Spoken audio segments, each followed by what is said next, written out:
नमस्कार मेरे प्यारे दोस्तों, कैसे हो आप लोग। पैसा तो बनेगा में मैं आपका बहुत बहुत स्वागत करता हूँ। ये वीडियो मैंने बनाया हुआ है पारस डिफेंस के ऊपर, जिसके ऊपर मुझे आजकल बहुत सारी क्वेरीज आई है। क्वेरीज का रीज़न भी ये है कि रिसेंटली पारस का जो आईपीओ आया था, तो आईपीओ का कुछ प्राइस बैंड था 165 170 के आसपास था।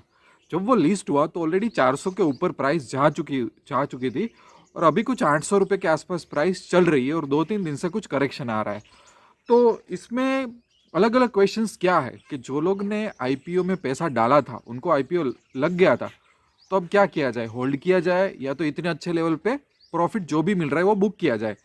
दूसरे लोग ये है कि जो शायद ऐसा फील कर रहे हैं कि वो लोग ने मिस आउट किया पारस डिफेंस को, तो अगर वो गिरे तो कौन सी प्राइस पे उसको बाय करने जैसा है कि नहीं है। ठीक है, ओवरऑल ये क्वेश्चंस हैं लोगों के दिमाग में। सो सबसे पहले अच्छी तरह से समझ लेते हैं पारस डिफेंस एंड स्पेस टेक्नोलॉजी, उसके बिजनेस को।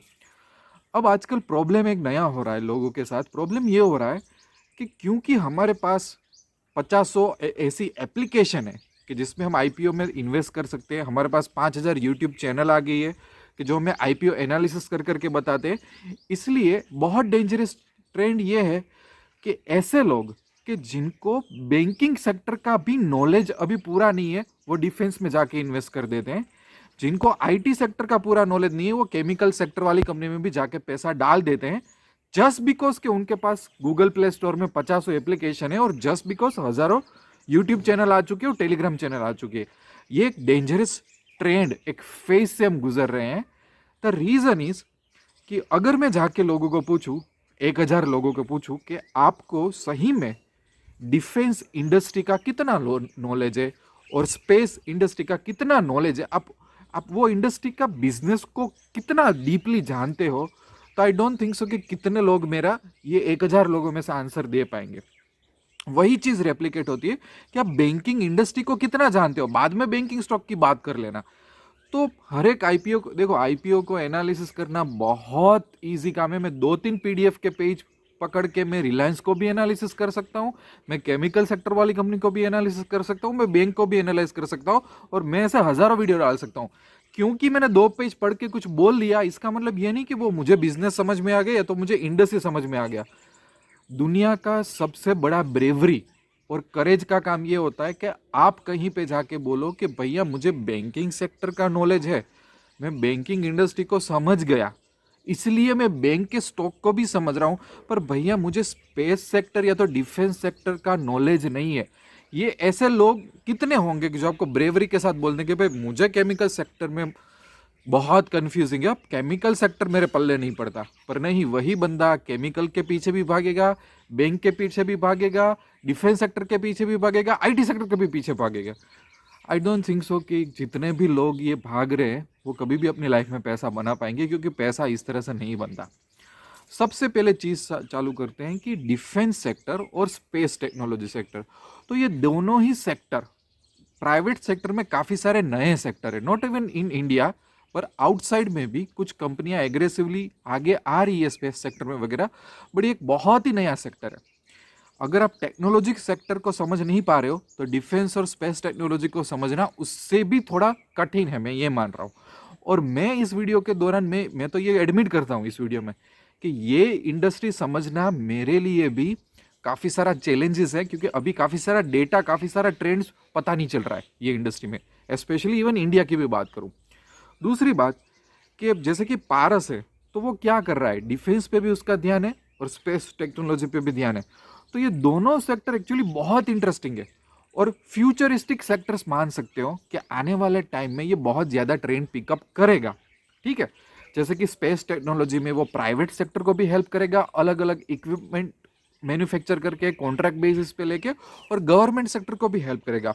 उसी तरह डिफेंस के साथ ज़्यादातर कॉन्ट्रैक्ट तो गवर्नमेंट सेक्टर से भी आने वाले, और इंडिया में गवर्नमेंट को हेल्प करेगा, प्राइवेट प्लेयर्स को हेल्प करेगा, और उसके कुछ इंटरनेशनल कस्टमर्स ऑलरेडी है। तो डिफेंस और स्पेस टेक्नोलॉजी में क्या होता है कि कॉन्ट्रैक्ट बेसिस काम होता है, अलग अलग इक्विपमेंट का, काफ़ी बार रिसर्च एंड डेवलपमेंट का काम होता है। ठीक है, ये इतना तो समझना सिंपल है। अब जो पारस डिफेंस है वो एक प्राइवेट कंपनी है, वो एक पीएसयू तो अंडरटेकिंग है नहीं, बट फिर भी एक सबसे बड़ा रिस्क क्या है पता है, कि जब भी गवर्नमेंट स्पेस स्पेस रिलेटेड या तो डिफेंस रिलेटेड जो बजट अलोकेट करती है ये तो पॉलिसीज चेंज करेगी, उसका पॉजिटिव और negative impact on the spot ये सब टेक्नोलॉजी के शेयर में आएगा, वो आप देख लेना। क्योंकि होता क्या है, ये बहुत ही पॉलिसी इंटेंसिव सेक्टर बन गया, राइट।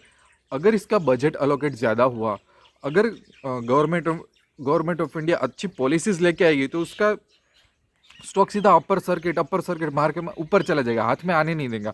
अगर कुछ नेगेटिव आ गया तो ओवरनाइट भी 10% डाउन हो जाएगा, एक वीक में भी 30% डाउन हो जाएगा। ये एक बहुत बड़ा रिस्क है जो कोई इसके बारे में नहीं बोल रहा है, पर हमको ये रिस्क फैक्टर करना है। तो ये बिजनेस को अगर देखा जाए तो ये बिजनेस की सबसे बड़ी चैलेंज यही है कि पॉलिसी इंटेंसिव बिजनेस है, कि कब क्या हो जाए वी डोंट नो। ये एक बहुत बड़ा रिस्क है। उसके साथ जो डिफेंस और स्पेस टेक्नोलॉजी सेक्टर है वो बहुत ही इंटरेस्टिंग सेक्टर है, बहुत ही ये नेक्स्ट जनरेशन सेक्टर है, तो उसमें एग्रेसिव ग्रोथ आने के भी चांसेस है। तो ये बिजनेस कैसा होगा बताएं, कि एग्रेसिव रिस्क के साथ ये एग्रेसिव ग्रोथ देगा। पर मुझे नहीं लगता कि अगर कोई बंदा कंजर्वेटिव इन्वेस्टर है तो ये इस बिजनेस में पड़ेगा, क्योंकि जो लोग कंजर्वेटिव इन्वेस्टर है वो ज्यादातर इवन टेक्नोलॉजी के सेक्टर से भी दूर रहते हैं। तो ये डिफेंस और स्पेस टेक्नोलॉजी सेक्टर की तो बात ही छोड़ दो। तो अगर जो रैंडम नए नए बंदे होते हैं, आई डोंट थिंक से कि उनको उसमें पढ़ना चाहिए। सबसे पहले तो समझो कि बिजनेस और इंडस्ट्री समझना ही कितना चैलेंज है, क्योंकि आईआरसीटीसी जैसे स्टॉक के लिए एक मामूली सा चेंज हुआ तो पूरी इंडिया में धरतीकंप आ गया, हर एक फेसबुक ग्रुप में और व्हाट्सएप ग्रुप में। तो ये तो पारस है, ठीक है। आप आज से 3 साल बाद अगर गवर्नमेंट ने कुछ छोटा मोटा पॉलिसी में चेंज किया तो 30% तो ये स्टॉक ऐसे ही गिर जाएगा। तो क्या आप उसको देख सकोगे 30% को? अब बात आती है प्राइस लेवल की, क्योंकि फिर लोग बोलेंगे कि सर आप प्राइस लेवल के बारे में बात क्यों नहीं करते। मैं कभी नहीं करता, क्योंकि जब अगर मुझे कोई बिजनेस समझ में आता है और उसमें मैं ओनरशिप लेता हूँ तो वो मेरी ओनरशिप लॉन्ग टर्म के लिए होती है, स्टॉक मार्केट टारगेट से नहीं चलता। मैं ये हजारों बार बोल चुका हूँ। अब दो चीज़ें, कुछ लोग बात कर रहे हैं कि नहीं पारस तो 300-400 पे आएगा तब बाय करेंगे, और कोई बोल रहा है 300-400 आएगा ही नहीं, वो सीधा 3000 आएगा। आई डोंट नो, किसी को नहीं पता कि कौन सी साइड जाएगा। एक बात यह है कि अगर आपका शॉर्ट टर्म व्यू है और अगर आपने ऑलरेडी इसमें पैसा लगाया है तो आप अभी बुक कर सकते हो, अच्छा खासा आपको पैसा मिल जाएगा।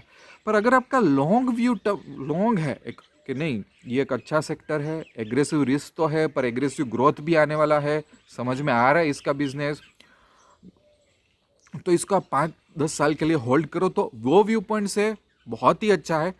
उसके सामने रिस्क भी है, ये बिल्कुल भी कंजर्वेटिव लोगों के लिए नहीं है, ये रिस्क है।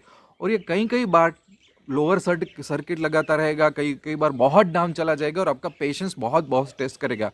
इस स्टॉक में आप एक चीज़ के लिए रेडी रहना कि इवन ये 50-60% भी आपके इन्वेस्टमेंट लेवल से भी ये करेक्शन हो सकता है कभी भी। ऐसा नहीं मैं आज के लेवल की बात कर रहा हूँ।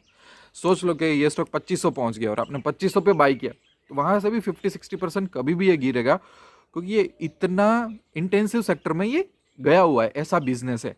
दूसरा कि इसकी डायरेक्ट कंपटीशन है, जो हमारा डिफेंस डिपार्टमेंट ही एक बिजनेस को ऑन करता है, ओनरशिप है उसकी, अंतरिक्ष कॉरपोरेशन। तो मैंने ये देखा काफ़ी लोग इसके बारे में बात ही नहीं करते। अंतरिक्ष कॉरपोरेशन बहुत ही इंटरेस्टिंग कंपनी है, और अंतरिक्ष कॉरपोरेशन एक्चुअली ग्लोबल जो प्राइवेट और पब्लिक प्लेयर होते हैं उनको भी बहुत बड़ा कंपटीशन आजकल दे रही है, राइट। बहुत बड़ा नाम हो रहा है इंडिया में इस कंपनी की वजह से।